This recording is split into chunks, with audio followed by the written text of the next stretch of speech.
inicio de este ciclo, que es muy especial y que quiere profundizar en las vidas y trayectorias profesionales de personas que escriben la cultura con letras mayúsculas y que la difunden dentro y fuera de nuestra comunidad.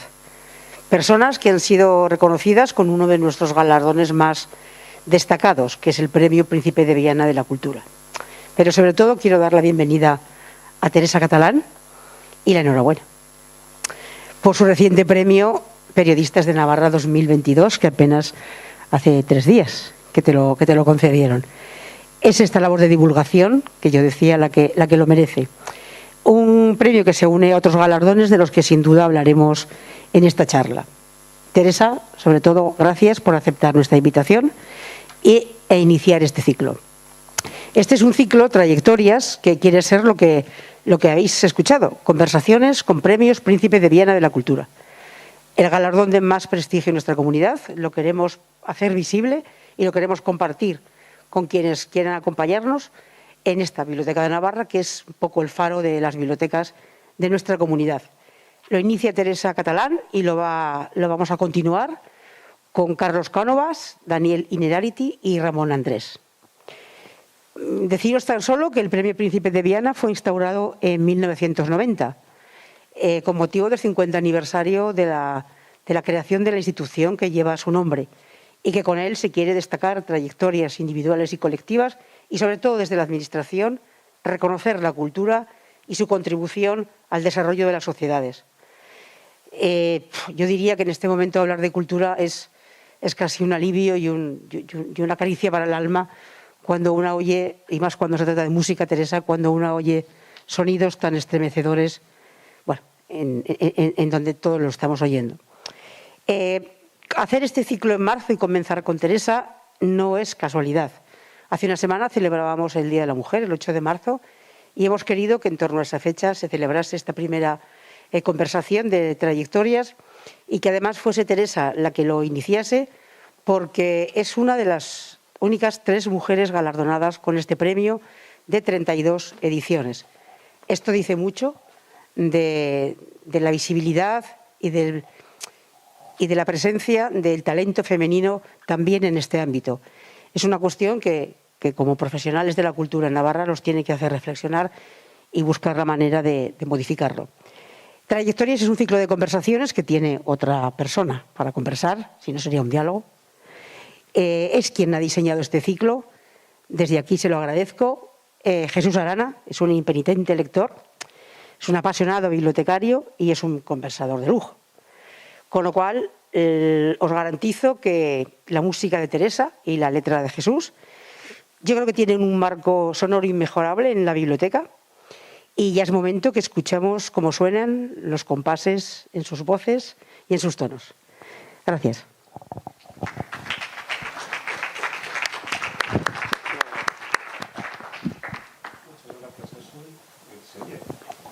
Sí, ¿no? Gracias, Asu, gracias a todas y a todos por venir, gracias a la biblioteca por acoger este ciclo y sobre todo gracias a Teresa Catalán por aceptar participar aquí y ser la que inaugura este ciclo de trayectorias, ¿no? El pasado 19 de junio, en un acto celebrado en Olite, la presidenta María Chivite hizo entrega del premio Príncipe de Viana de la Cultura a Teresa Catalán, que ya había sido antes Premio Nacional de la Música en la modalidad de composición en 2017 y había sido también Medalla de Oro del Mérito en las Bellas Artes en 2021. En fin, tiene una carrera con muchos reconocimientos, ¿vale? En aquel acto, Pachi Larrañaga, que englosó un poco su figura, lo que, bueno, dijo algunas cosas, yo creo que te gustaría, ¿no? Teresa se salió del mapa, decía. Decía que ha hecho una música que ni los de un lado pueden despreciar, haciendo un poco referencia al elitismo que a veces tiene esta música contemporánea, y que a los del otro lado tampoco les resulta incomprensible, ¿no? Yo creo que eso es importante, luego hablaremos un poco de esto. También ponía en valor los obstáculos que había tenido que enfrentar para llegar hasta aquí, precisamente por ser mujer, por ser madre joven en aquel tiempo de 3 hijos y compatibilizar su trayectoria artística con esta faceta personal, ¿no? Le llamaba una rebelde comprometida que reflexiona sobre la identidad colectiva frente al vacío, enseña a aprender y a pensar y promulga un feminismo inteligente. Y ponía en valor, pues eso, ¿no?, que es la primera catedrática de composición en España y demás. De todo esto iremos hablando a lo largo de la conversación. Yo, si quieres, empezamos ya directamente, y yo me gustaría ir al principio de todo, ¿no?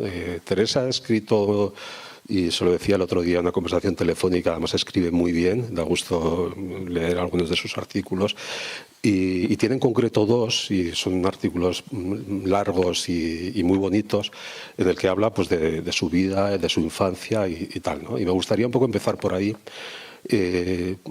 Por tus orígenes, ahí decías que no conociste a tus abuelas, pero sí a tus abuelos, un abuelo que procedía de Corella y el otro que procedía de Mendigorría, y que fueron desde tu más temprana infancia como 2 fuerzas un poco antagónicas que tuvieron una importante influencia en ti. Bueno, y algunos rasgos, un abuelo que tenía una ideología y que tenías un poco la conciencia de que tu primer gesto de rebeldía era contra este lugar en el mundo en el que tu abuelo paterno pensaba que estabas destinada por el hecho de ser mujer, ¿no? Yo, si quieres, empezamos un poco por ahí, por esta influencia de tus abuelos, ¿no? Sí, muchas gracias. Bueno, en primer lugar, buenas tardes. Es un placer haber aceptado esta amabilísima invitación. Y es un placer estar aquí con Jesús y con todos ustedes. Un placer. Sí, en la vida hay personajes que nos marcan claramente, y en mi caso mis abuelos influyeron muchísimo porque representaban 2 cosas antagónicas. Uno de ellos, mi abuelo paterno, que tenía una influencia muy, muy importante en casa, era el rigor. Era ese hombre que cuando miraba hacia mí pensaba en el estereotipo que me marcaba como mujer, en la educación de la época. Yo ya tengo muchos años y en aquel momento pues ya parecía que una vez que cumplías ciertos años ya tenías el futuro hecho, porque siempre iba a ser el mismo y mi abuelo paterno estaba en esa línea, ¿no? Tenía un peso importante, un peso específico importante en casa.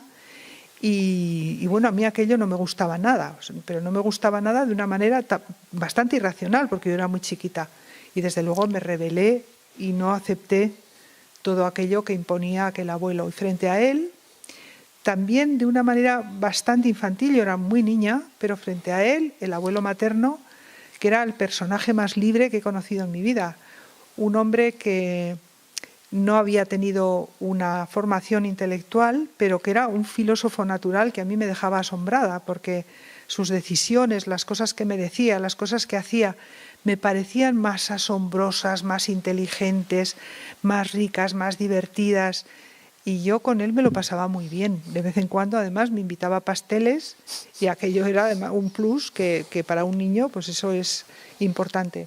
Y efectivamente, bueno, pues ahí tuve que fui marcando en la medida que un niño lo puede hacer, pero ya fui definiendo desde muy pequeña la rebeldía ante una situación que no me gustaba y la aproximación natural hacia un personaje y sus actitudes que me parecían apasionantes.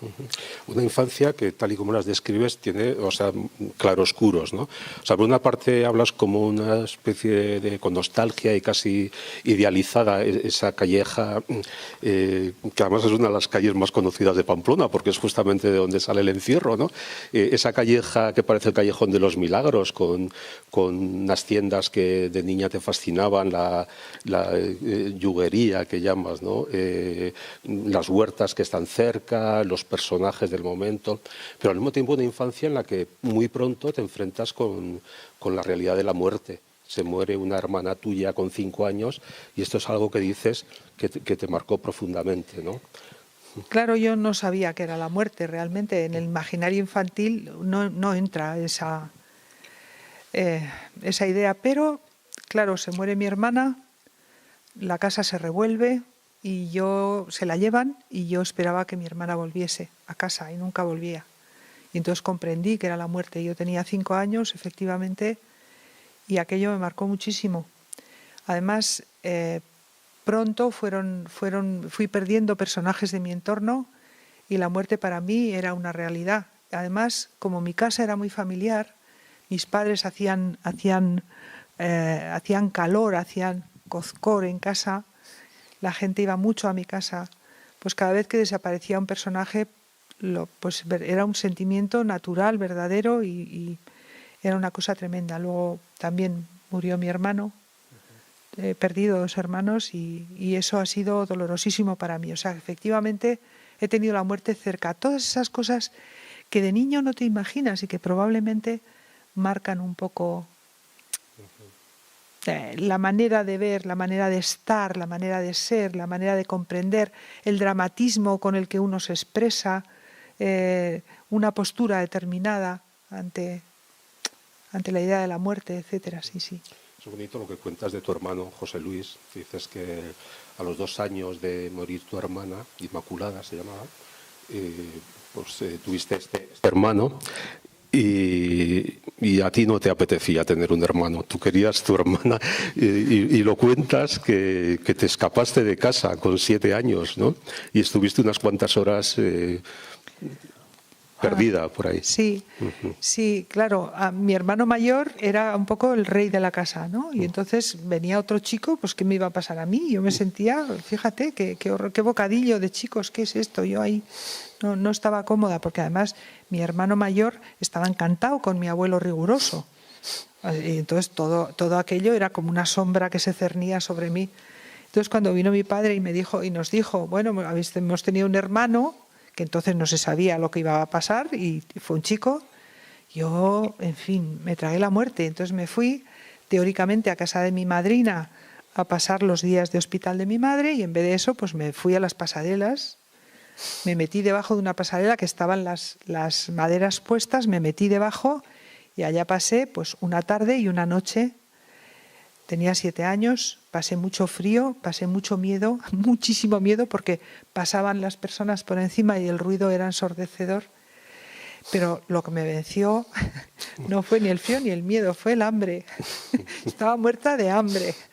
Y entonces, pues nada, pues muy humildemente, a la mañana siguiente, pues decidí ir a casa de mi madrina por fin. Claro, mi padre, no había teléfonos entonces, el mundo era otro, ¿no? Mi padre pensaba que estaba en casa de la madrina pensaba que estaba en casa de mi padre, yo llegué allá y no pasó nada. Me comí el miedo, me comí el hambre, sobre todo me quedé en silencio y también es uno de esos acontecimientos infantiles, pero que te van marcando y que te enseñan a que cualquier cosa que quieras obtener exige un esfuerzo. Y vas a pagar un precio. Sí, eso lo aprendí muy pronto. De tu madre lo que destacas es sobre todo que era una persona religiosa que estuvo, pues no sé si a punto de vestir hábitos casi, pero que pudo estudiar enfermería y música, dices, ¿no? O sea que por ahí te puede venir ya una primera influencia, ¿no? Imagino que a tu madre le gustaba la música, claro. Sí, claro. En casa la música gustaba a todo el mundo y a mi madre mucho. Mi madre mi madre vistió los hábitos antes de conocer a mi padre y de casarse. Sí, fue monja primero. Y siendo monja le formaron en música y fue enfermera también, y enfermería. Y bueno, mi madre me hablaba de música, pero con quien la practicaba era con mi padre, porque mi padre tocaba la bandurria, tocaba, como él decía, la filarmónica, y ponía la radio, me montaba sobre sus empeines y me enseñaba a bailar, me marcaba los pasos de lo que oíamos en la radio, pues el foxtrot, el José Luis y su guitarra, los tiempos de Matilde Perico y Periquín en la radio, aquel tiempo, ¿no? Y entonces disfruté mucho con mi padre, con la música. Mi madre no teníamos piano en casa y entonces ella no tocaba, aunque podía haber tocado. Conservo de ella partituras firmadas con su nombre de monja, de religiosa, es un tesoro para mí, imagínate. De tu padre realmente haces un retrato precioso, ¿no? O sea, lo que dices es que vino muy tocado de la guerra, que había estado en el tercio del rey, de los carlistas. Sí, sí, claro. Y que, bueno, pues cuando vino, no sé si más o menos enfermo, si ya había intentado antes de la guerra, durante la República, hacer una empresa de construcción con alguien del pueblo, pero que él prefirió, bueno, pues opositar o sacar una plaza en Diputación y obtuvo una plaza para trabajar de bedel en el Museo de Navarra, que eso fue providencial. Y yo a veces me pregunto si esa es la razón última o primera de todo lo que vino después, ¿no? Porque tal y como tú lo describes, o sea, ese museo para ti a esa edad era todo un microcosmos donde había de todo, había pintura, había música. También describes a tu padre una persona muy mañosa, con muchas habilidades sociales, con muchos amigos, muy sociable, ¿no? Mi padre era un hombre generoso, era un hombre culto. Para él el arte era significativo. Su plaza en el museo fue de conserje, es decir, era el responsable del mantenimiento y del orden que debido a las órdenes naturalmente de la dirección del museo, pero eso implicaba una casa en la residencia, porque las medidas de seguridad eran mi padre y el ordenanza, que vivíamos dentro del museo. Y entonces él custodiaba todo con con un rigor y con un cariño, una cosa impresionante. Mi padre era un hombre muy sensible, muy cercano a lo artístico, leía mucho, estudió siendo conserje en la biblioteca del museo, leía mucho, hacía muchas cosas y también aprendió a hacer tallas de madera, se empeñó en copiar mosaicos romanos hasta que consiguió una técnica que él se inventó, pero cada tesela la cortaba con sus manos. Yo me pasaba muchas tardes con él separando por colores y por tamaños las teselas que luego convertía mágicamente en mosaicos extraordinarios. En fin, era un hombre entregado completamente a su trabajo y el ámbito de su trabajo era la cultura. El hecho de vivir en el museo marca la vida también, claro, porque el entorno no es un entorno común. El entorno físico nos daba muchos espacios para vivir allá. En la muralla, la parte de atrás del museo, que ahora es el Paseo de Ronda, en aquel momento era privativo del museo, es decir, nuestra sala de juegos. Y allá había una cañonera, allá había una garita, allá había árboles para bajarnos y por en fin, bueno, pues todas las diabluras infantiles que podamos imaginar. Entonces, efectivamente, ese entorno que te permite conocer a gentes muy especiales, pintores, músicos, pues era algo, pues un privilegio más para alguien que ya tiene en el ambiente natural de su casa un acercamiento al arte. Uh-huh. En ese museo, lo dices, había un piano Erard, llamas, que yo te lo decía el otro día, ¿no? A mí me recuerda a Ciudadano Kane y el trineo Rosebud, que es un poco lo que pone, digamos, que al final es como que Ciudadano Kane toda su vida hubiera estado buscando ese trineo. Y en tu caso, yo no sé si precisamente porque era un piano... No se oye. No se oye, ¿verdad? No se... ¿Así? ¿Así se oye? ¿Sí? ¿Así? Tampoco. Qué raro. El micro que se ha llevado a eso, sí, así tampoco se oye, sí, así más, ¿no? Sí, mejor.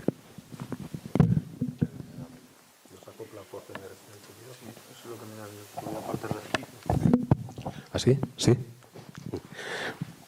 Hablamos del piano Erard, ¿no?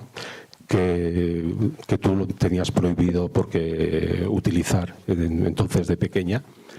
Y luego, cuando vas al colegio a 30 metros de tu casa, dices al colegio de las dominicas, ¿no?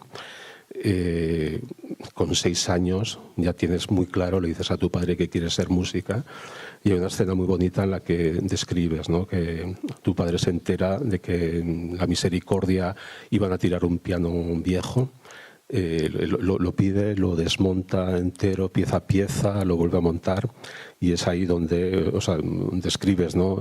Cómo por la noche te quedabas por una rendija. Todo eso lo describes muy vívidamente, ¿no? Sí, porque es un recuerdo que no he perdido. Es que ahora mismo estoy en mi habitación intentando no dormir para poder seguir viendo el piano que a la mañana siguiente iba a tocar. Era algo excepcional, sí, para mí fue... Esto que hizo mi padre por mí es muy emocionante, porque vació una habitación completa de muebles, puso sábanas blancas y en esas sábanas puso cada pieza de aquel piano que le habían regalado y luego las puso en orden de cómo habían salido y luego tenían que entrar en el mismo orden porque él no había visto un piano antes nunca. Rectificó cada una de las piezas, cada tornillo, cada muelle, cada madera, todo, cada una de las cosas. Y lo montó y sonaba. Y me acuerdo ver a mi padre saltando por el pasillo de casa porque funcionaba el piano. Es que él mismo no creía, ¿no? Pero la única manera de que yo tuviera un piano era esa. No había otras posibilidades económicas y fue, bueno, pues mi sueño. Fue mi sueño. Y el principio de un empeño que todavía no he dejado. Todavía sigo tocando aquel piano, sí. Que no lo tengo, pero que, quiero decir, mi espíritu está en ese piano con el mismo entusiasmo que estaba. Vale, vas al colegio de las monjas, dices que, bueno, que tienes, bueno, un recuerdo más bien malo porque, bueno, como tu vocación estaba clara, a veces te escapabas o dejabas de ir a clase para esconderte debajo de un escenario donde había un piano, ¿no? Hasta que, bueno, ellas comprendieron que lo mejor que podían hacer por ti era animar a tu familia a que te matricularan en el conservatorio, ¿no? Sí, así fue. Así fue. Yo hacía muchas travesuras de esas. Bueno, es que ya he dicho que fui muy rebelde y fui muy rebelde desde el principio. Entonces, si yo tenía clara una cosa, pues trabajaba mucho para conseguirla y una de mis cosas, el empeño es que iba a clase, me aburría un montón, estaba soñando con el piano, con tocar, con la música y entonces mi madre me veía entrar en el cole y yo me metía debajo del escenario, hacía silencio y cuando ya estaba todo el mundo en clase y yo tocaba y cuando salían de clase pues yo salía otra vez como si no pasara nada hasta que saltaron todas las alarmas y bien que lo pagué porque entonces los jueves tenía que ir al colegio, los domingos, claro, cuando mi madre llega al cole y le dicen esta niña no viene, ¿qué le pasa? Está malísima. Bueno, pues se montó la mundial, claro, pero entonces los jueves al colegio, los domingos al colegio, total que me comí mucho más colegio que el que hubiera comido. Claro, a mí aquello me suponía una rebeldía que Entonces empiezas a ir al conservatorio y la verdad que para ti eso te abrió todo un mundo, ¿no? Conservatorio que entonces era nuevo, ¿no? Que lo había fundado, lo dirigía Fernando Remacha y hablas siempre con mucho agradecimiento de los maestros, los profesores que tuviste allá. Pues bueno, pues Juan Eraso, Luis Taberna, Luis Morondo, y hay dos figuras para mí que yo creo que son muy importantes, que es Fernando Remacha y también Pilar Bayona, ¿no? Por lo que tiene también que eran unas personas que habían estado, o sea, a mí me gusta mucho pensar que Pilar Bayona había estado tocando en la residencia de estudiantes, muy posiblemente para García Lorca, que era también un pianista, o que Fernando Remacha había colaborado con Luis Buñuel, y que tú de pequeña, digamos, es como que estuvieras asistiendo o estuvieras recibiendo una transmisión de este mundo cultural anterior a la guerra, ¿no? Es que así fue. Fernando Remacha, que era un hombre que venía, fíjate, de una trayectoria espléndida con la generación del 27 en Madrid, había hecho cine, música para cine, había creado música para cine, había tocado un instrumento de cuerda en orquestas, en orquestinas, en fin, y estaba con toda aquella generación espléndida de la generación de la República, que estalla la guerra y sus compañeros se fueron todos al extranjero, a México, a Argentina, y él se vino a Tudela. Se quedó en Tudela y desde allá hizo una especie de silencio en un exilio tremendo.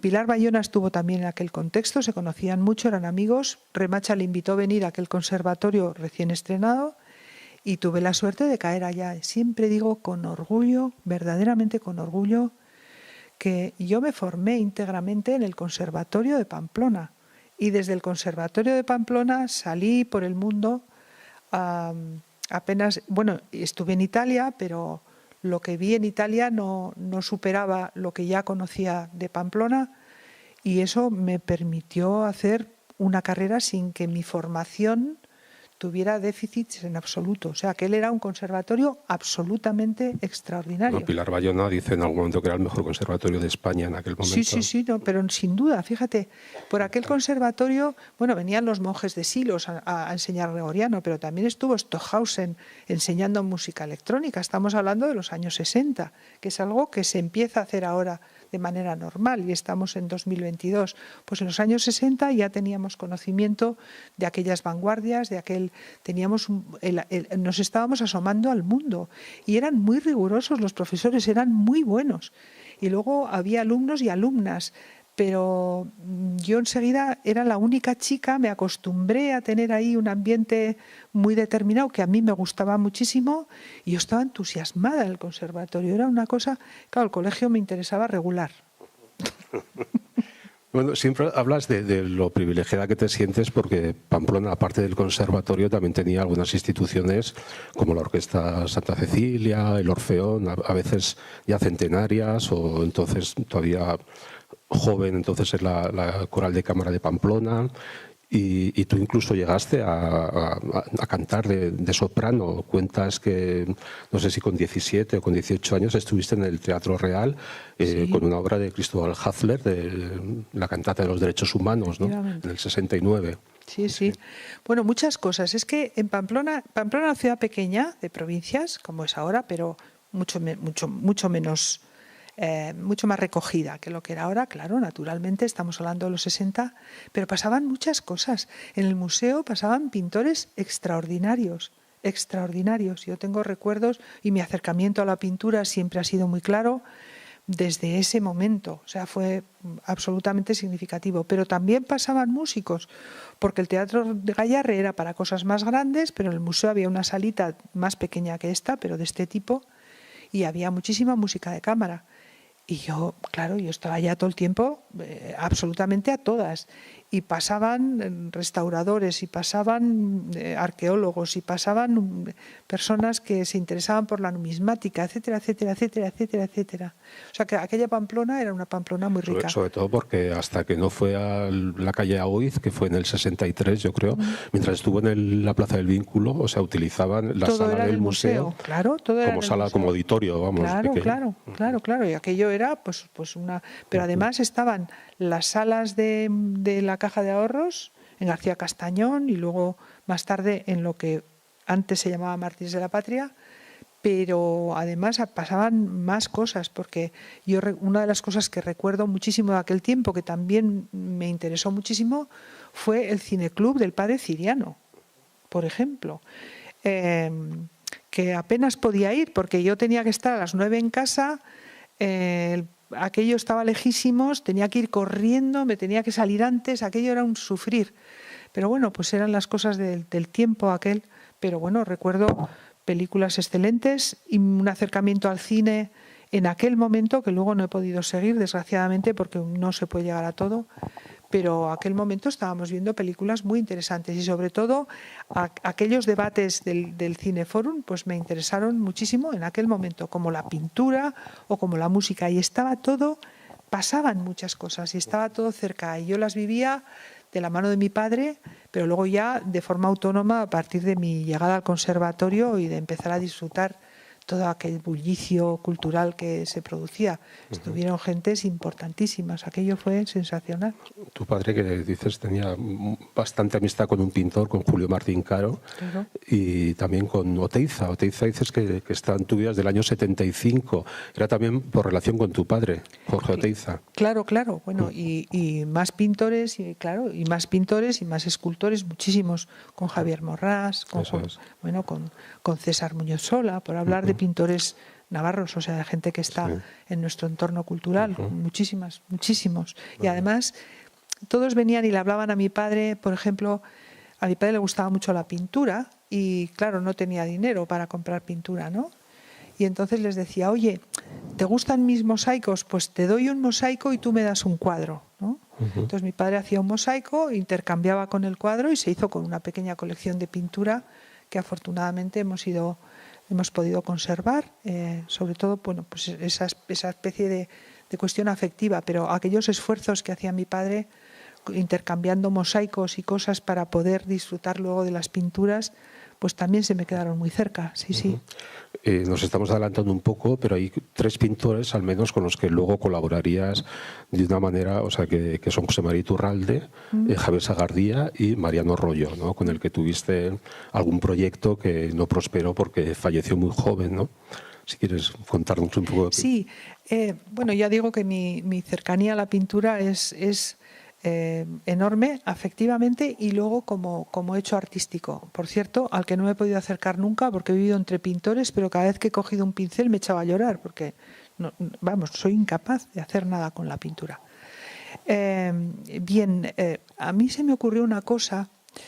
Me interesaba tanto la pintura que yo dirigí la parte musical de los festivales de Olite en el año 82, 83, no recuerdo, pero creo que fue el 83.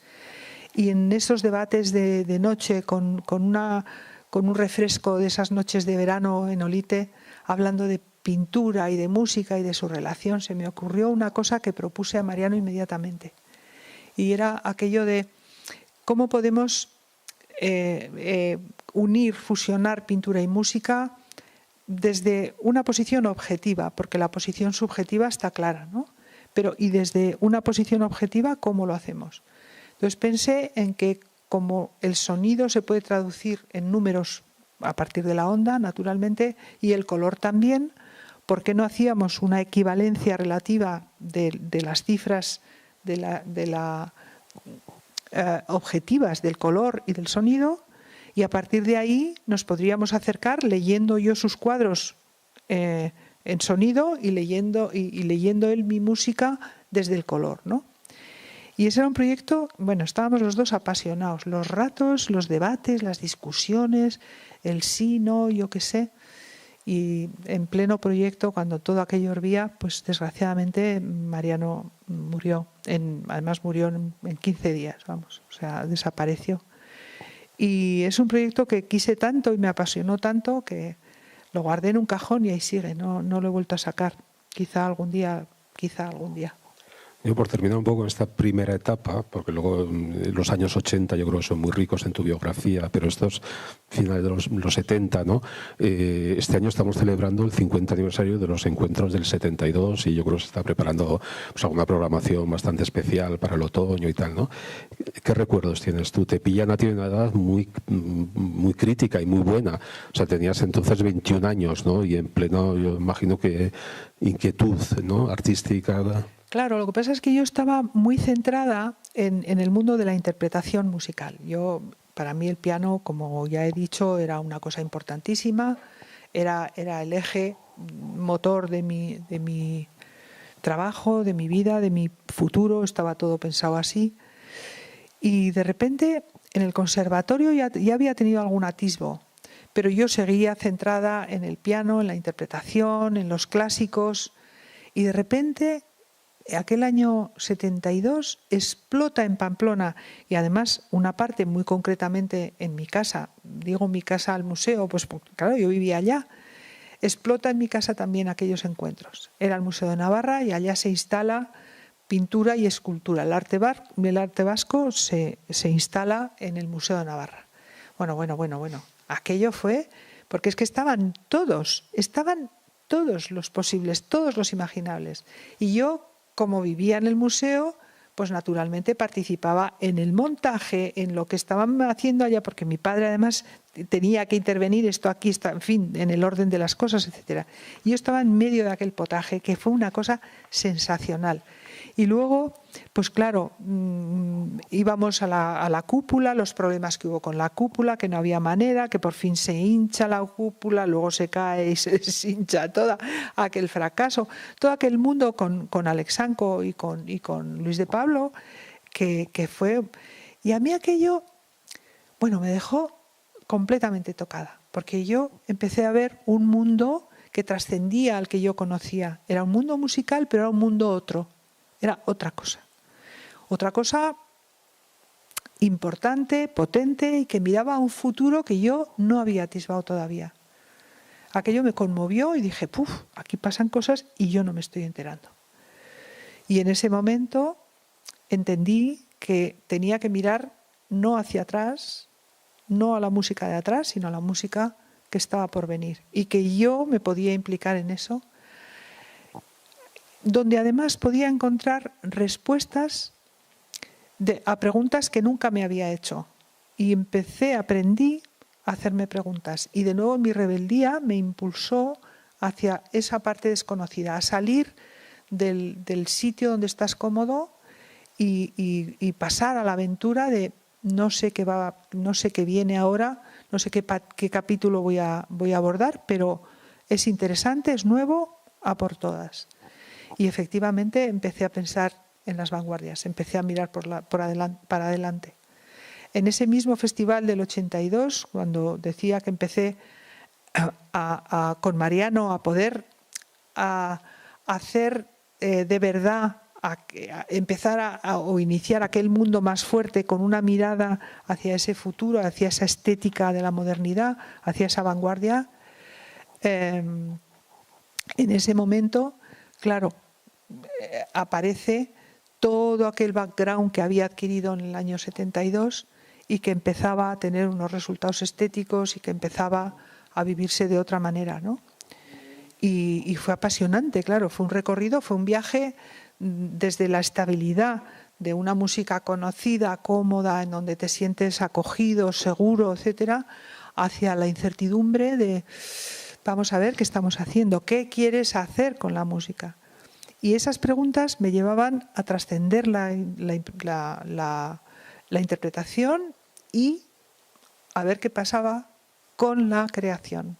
¿Cómo podíamos abordar el mundo nuevo? Más que no había otra manera, la respuesta era no hay otra manera que ponerte a crear y que atreverte al experimento, al mundo desconocido, al vértigo de aquí qué pasa, ¿no? Y claro, di todos esos pasos y bueno, pues adelante. Sí. Siguiendo un poco con el hilo cronológico, yo creo que la segunda parte de los 70, o sea, yo no sé si es el momento en el que tienes a tus hijos y te dedicas a unos trabajos más alimenticios, ¿no? O sea, yo creo que trabajas en la Superser, creo que he visto, y en la universidad. Eso fue después. Eso fue antes, porque yo me quería casar y necesitaba dinero para casarme, o sea, necesitaba recursos que bueno, pues no teníamos muchos y yo quería casarme. Y entonces, como siempre, bueno, pues tiro adelante, tomo una decisión, me busco la vida. Y entonces, primero trabajé en la Universidad de Navarra y de ahí hice unas oposiciones, no, hice un proceso de selección y me seleccionaron y trabajé en Superser, en un momento además que socialmente era muy difícil aquel momento, ¿eh? Aprendí mucho también de aquello, sí. Y con aquello conseguí recursos económicos para casarme y tuve a mis hijos muy rápido, muy seguidos todos, y además fue un momento maravilloso porque a mí me permitió una introspección perfecta. Es decir, yo estaba con mis hijos en el calor del nido, ¿verdad?, criando a mis hijos y tal, y estudiando como si no hubiera un mañana.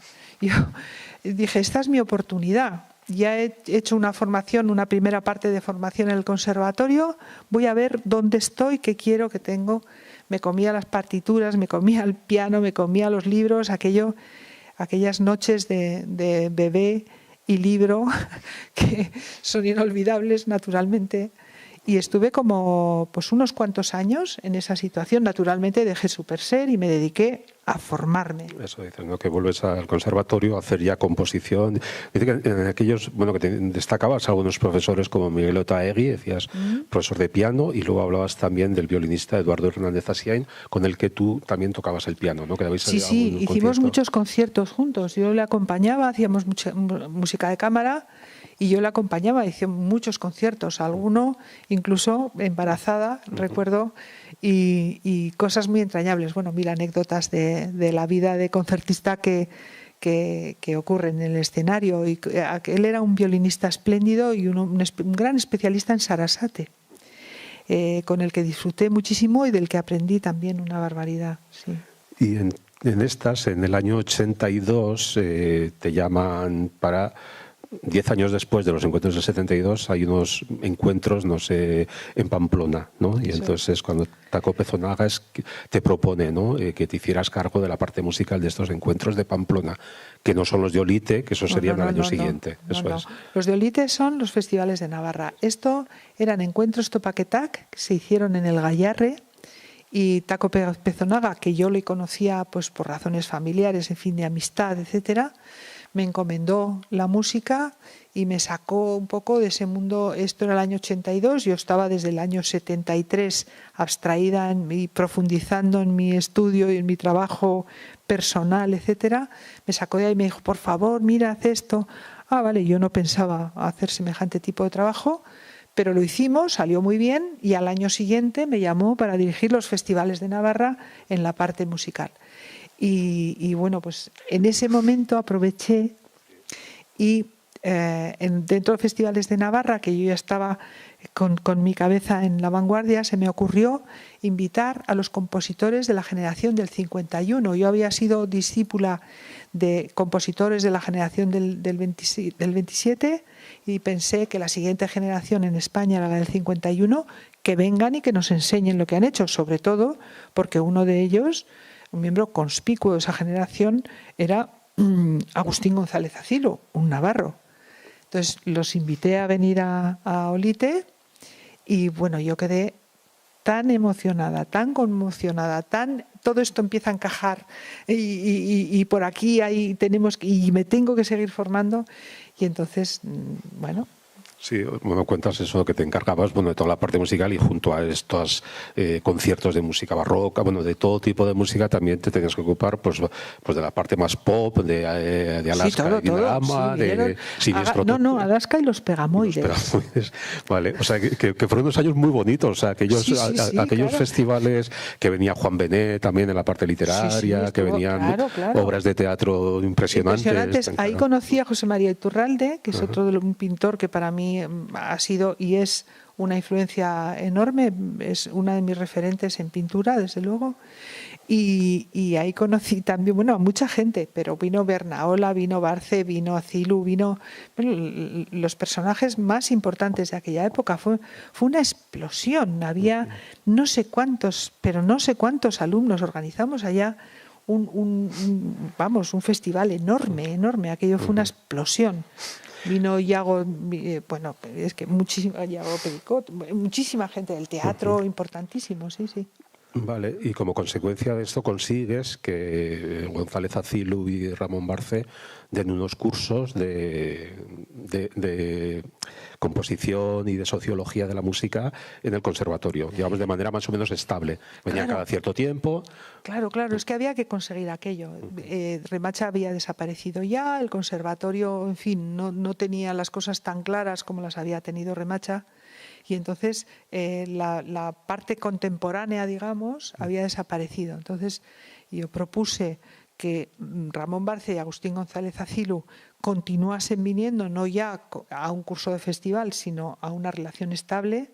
Efectivamente, hubo una subvención por parte del Gobierno de Navarra, de la Diputación, y se incorporaron y estuvieron viniendo 3 años. Aquello fue otra maravilla para mí, porque ambos, pero especialmente Agustín González Acilu, se convirtió en mi maestro, con el que he tenido el orgullo y la satisfacción y el privilegio de haber sido su alumna, y todavía hace poquísimo me seguía llamando Moceta.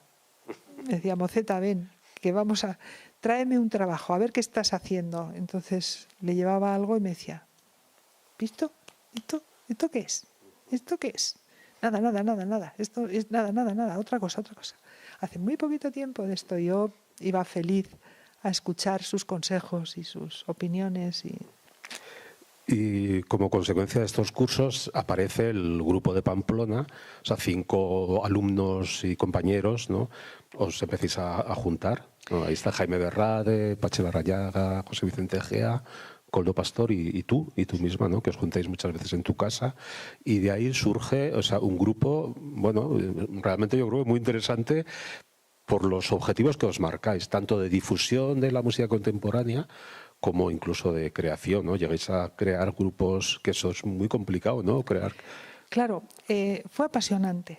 Vamos a ver, de aquel festival, de aquellos que vinieron, de que se instalaran en el conservatorio, íbamos muy poquitos alumnos, no había tantos compositores implicados muy seriamente en la composición en aquel entonces en Pamplona, íbamos muy poquitos, íbamos como 6 o 7 personas, y de esos 5 nos reuníamos a hacer unos debates interminables, un trabajo exhaustivo absolutamente, de verdad, que puedo asegurar. Además eran en mi casa, porque como yo tenía 3 niños y ellos estaban todos solteros, no, Coldo estaba casado, pero vamos, quiero decir que venían a mi casa mientras yo cuidaba a los niños, pues estábamos debatiendo y pasábamos noches enteras hasta las 3 y las 4 de la mañana, pero enfrascados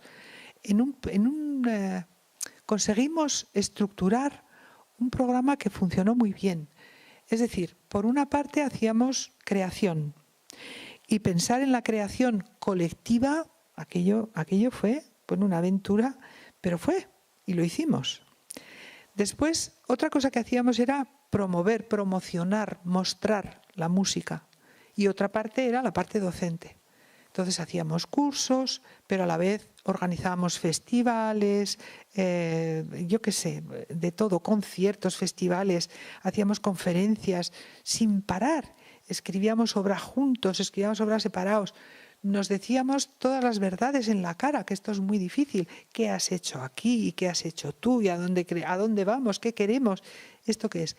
Una cosa maravillosa, porque esa diversidad, cada uno como en su personalidad, pero todos con el alma abierta, sin que hubiera ahí ninguna restricción, pues pusimos lo mejor que teníamos en la mesa, todos aprendimos mucho, todos despejamos muchas dudas, afianzamos, nos equivocamos, acertamos, aprendimos. Fue una experiencia excepcional y además tuvo mucha importancia porque hicimos importancia por su peculiaridad de conformación, pero además por la influencia que tuvo en el entorno, porque hicimos muchísimas cosas y además nos apoyó el ayuntamiento y nos apoyó el gobierno de Navarra. Bueno, hemos repasado un poco pues de tu formación, digamos, tu faceta, igual menos conocida de intérprete, esta faceta también de divulgación, ¿no? Y de programación de ciclos, festivales y tal. Yo aquí, si quieres, hacemos un pequeño, y de paso, si ponemos el PowerPoint para que veamos también todo el catálogo de tus obras, de las primeras, creo que son del año 1980, me parece que veo la primera, y escuchamos una breve pieza de unos 3 minutos de piano, un poco también para que sepamos de qué hablamos cuando hablamos de la música de Teresa Catalán, ¿no? Entonces, si Clara, no sé si podéis ponerlo, si es...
Esta pieza que hemos oído está dedicada a mi nieto Carlos Gortari Esparza y forma parte de 7 piezas más que yo llamé los 7 secretos, que son los 7 secretos que yo quiero transmitir a ese niño, que todo es vida y futuro. Eso es una cosa un poco entrañable para mí. Muy bien. Siguiendo un poco con del relato que estamos haciendo de tu vida, ¿no? En el año 88 te llaman de la Universidad de Zaragoza para dar clase allá y aceptas, ¿no? Y empieza una etapa más centrada igual en la docencia, en la composición, igual, sí, también lo veremos en la programación, ¿no? Estás desde el año 88 en Zaragoza dando clase en el conservatorio y en el año 1990 opositas también al Conservatorio de Madrid, ¿no? Uh-huh.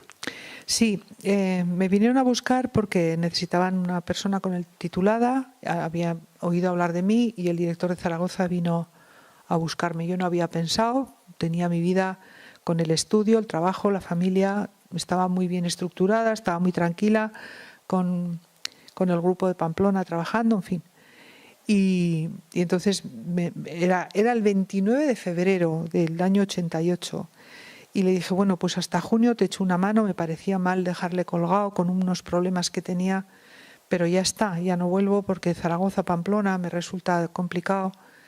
Bueno, fui y claro, el reto que se puso delante de mí fue de tal calibre, de tal envergadura, que me di cuenta que si quería seguir aprendiendo, si quería seguir profundizando, el mejor camino, uno de los mejores caminos, era la docencia, porque estoy segura que en el aula siempre el que más aprende es el docente.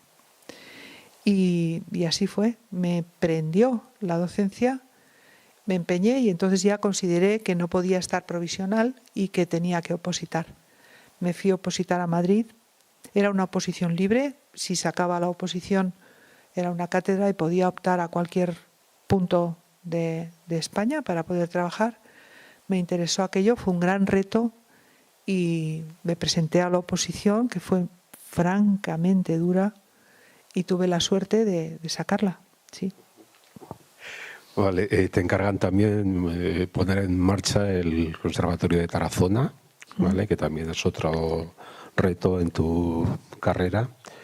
Y estando allá, dices que conoces el monasterio de Veruela y eso te da la idea de hacer de esto un marco, no de unos encuentros, de unos festivales, sino de una cosa igual más, te permite traer a compositores, intérpretes de primerísima línea internacional y tener encuentros con alumnos, ¿no? Que también lo recuerdas como un momento muy especial, ¿no? Sí, es que aquello fue muy especial también. Yo en Tarazona, claro, llegar a un sitio donde no hay absolutamente nada y montar todo un centro de enseñanzas profesionales, además con las nuevas leyes LOGSE, con muchos problemas de muchos tipos, yo había momentos que mi cabeza explotaba. Entonces salía al campo a tomar el aire libre, por allá solía haber muchos pastores. Y a mí las personas, las gentes del campo me encantan, me parece una gente especial. Y hablaba mucho con los pastores y uno de ellos me dijo, pero ya has estado ahí en Veruela. Yo no había estado nunca, tampoco había oído hablar de Veruela y me quedé asombrada. Era un sitio pues con una apenas utilizado, muy infrautilizado y me pareció un sitio verdaderamente espléndido para poder hacer allá algo que mereciera la pena. Y costó mucho, pero conseguí. Yo recuerdo incluso haber desescombrado con pala y pico espacios para poder hacer aulas, ¿verdad? Y allá hicimos unos cursos que duraron, me parece que fueron 11 años. Y entonces yo invitaba a venir a profesores extranjeros, compositores extranjeros que no habían venido nunca antes a España. Y fue la primera vez que vino a España Samuel Adler, por ejemplo, o George Benjamin, o en fin, muchos otros, Shidlowski o Visor, muchos compositores muy importantes de aquel momento que venían a Veruela y además la idea era, no nos cuentas nada, nos enseñas cosas, tú no nos cuentas tu música, no vienes aquí a echar un rato por el marco incomparable, sino que venimos de verdad a trabajar. Y allá había músicos en el aula, allá había orquestas, Allá había una orquesta a disposición de los alumnos, había estrenos, fue muy singular y fueron 11 años de festival. Es que está mi niño, perdonadme, pero había encuentros en el festival y pasaban cosas muy excepcionales musicalmente. De hecho, editábamos una revista también con artículos verdaderamente excepcionales, que hoy es una revista de referencia, por cierto. Y bueno, fue un tiempo también de un gran aprendizaje. Aprendí muchísimo con aquellos invitados, pero con aquellos alumnos jóvenes. Yo creo que la generación siguiente a la mía, las dos generaciones siguientes, todas pasaron por Veruela. Muchos alumnos lo recuerdan. Fue algo especial desde distintos puntos de vista, sí, profesionalmente muy singular. En pocos años pasaste de, por ejemplo, ir a Siena todavía con Franco Donatoni a aprender en el año 86 a que en el año 92 te llamaran, por ejemplo, al Conservatorio Tchaikovsky de Moscú a enseñar, ¿no? Sí. Tuve la suerte de ser el primer compositor extranjero invitado después de la perestroika al Conservatorio al Conservatorio Tchaikovsky de Moscú. Y aquello fue una experiencia desde muchos puntos de vista verdaderamente singular, inolvidable. Fue dura, pero muy, muy singular, estupenda, sí. Ahí en las diapositivas hemos visto la cantidad de países en los que o se han tocado tus obras o has estado invitada, o que es bastante importante, bastante espectacular, ¿no? En el año 99 empiezas un máster de estética en la Universidad de Valencia, ¿vale? Y de ahí terminas haciendo una tesis sobre Ramón Barce, ¿no? Que, como has dicho antes, de González Acilu, pero que yo creo que los dos han sido muy importantes. Los dos, en distintas materias, en distintas áreas. Digamos que Agustín era la técnica musical y Barce era el pensamiento musical. Bien. Aquello fue muy interesante porque los estudios musicales hasta entonces no tenían la consideración de estudios superiores universitarios. Y en ese momento cambiaron las cosas. Por tanto, mis títulos pasaron a ser títulos superiores de pleno derecho y en ese momento tuve acceso a hacer un doctorado. Primero hice un máster de los potentes, muy potentes, y después emprendí la complicada labor de doctorado. Todo este proceso, además, yo es algo que quiero decir porque me parece muy importante. Todo este tiempo, desde que en los años 70 nacen mis hijos y en adelante, he compatibilizado todas estas actividades con mi vida familiar. Pero es que quiero decir que para mí esa estructura familiar, mis hijos y toda mi familia en general, son el verdadero motor de mi vida y, si se me permite, también lo mejor que he hecho en mi vida. Es algo que no quiero dejar de decir nunca.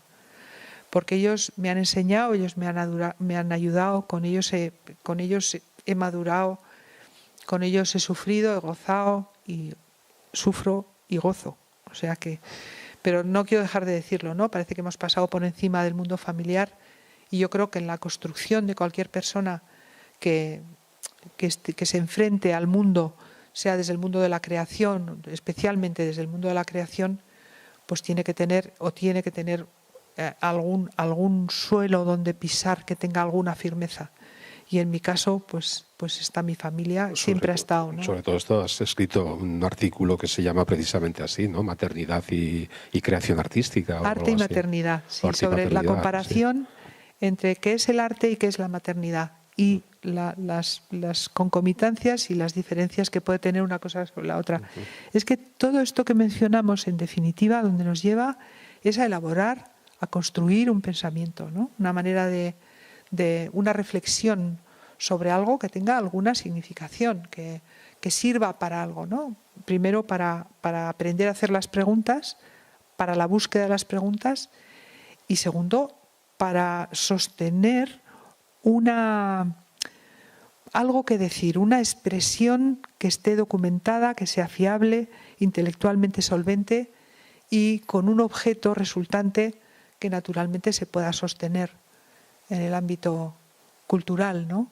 Que sea cumplido y completo, que tenga una significación, que esté ilustrado, que informe, que que tenga fuerza, potencia, que no sea nada liviano, ¿no?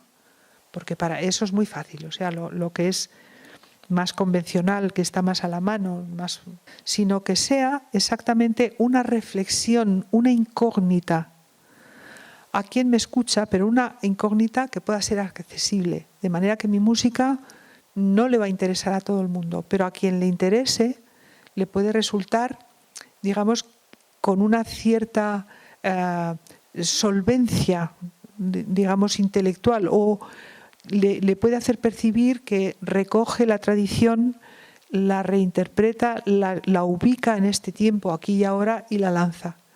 Naturalmente, no, como decía mi maestro Acilu, no estamos haciendo música para hacer la digestión. Esa música está hecha en otro ámbito y cada espectador elige libremente lo que le parece oportuno consumir. En mi caso, yo prefiero interrogar, pero hacer las mismas interrogaciones que yo me hago, en términos intelectualmente que cuestionan el mundo y el tiempo que vivimos, tratando, no voy a decir de entenderlo, que eso es casi inaprensible, imposible, ¿no? Pero al menos en términos de saber cuestionarlo, como, digamos, como un ciudadano crítico que se enfrenta a lo que no conoce, a lo que no sabe y a lo que no entiende.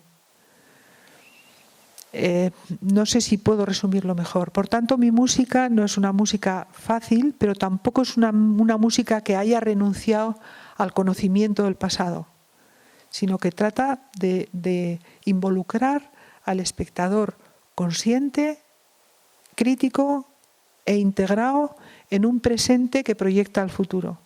Esa es mi intención. Otra cosa es que lo consiga. Eso ya... Que imagino que es a esto a lo que te refieres en un artículo que tienes de ética y estética, también dedicado a Ramón Barce. Y además en otros momentos hablas de la ética en tu faceta más de programadora. Dices que nunca, y de tu independencia, ¿no? Y hay un momento que dices que nunca te has programado a ti misma en un ciclo que tú hayas organizado, o que nunca has ido a un despacho a pedir nada para ti. Nunca. Y entiendo que la ética es más difícil de entender en la composición, pero supongo que tiene que ver con esto que estás diciendo ahora mismo de cuestionar el mundo, ¿no? Naturalmente, a través de la música, porque ¿no? Yo también puedo recurrir a elementos de construcción que son fáciles y que además son de recurso muy, muy accesible al público, porque el público con el tiempo va asumiendo lo que va... O sea, ahora entendemos la música del 19 muy bien, porque estamos en el 21 y en el 19 ya sabemos lo que había, entendemos muy bien. Yo puedo recurrir a estrategias decimonónicas, pero no me parece ético, porque no estamos en el 19, está superado. Y por tanto, donde tenemos que estar ahora exactamente es en una proyección distinta. No sabemos qué es el futuro, apenas entendemos el presente.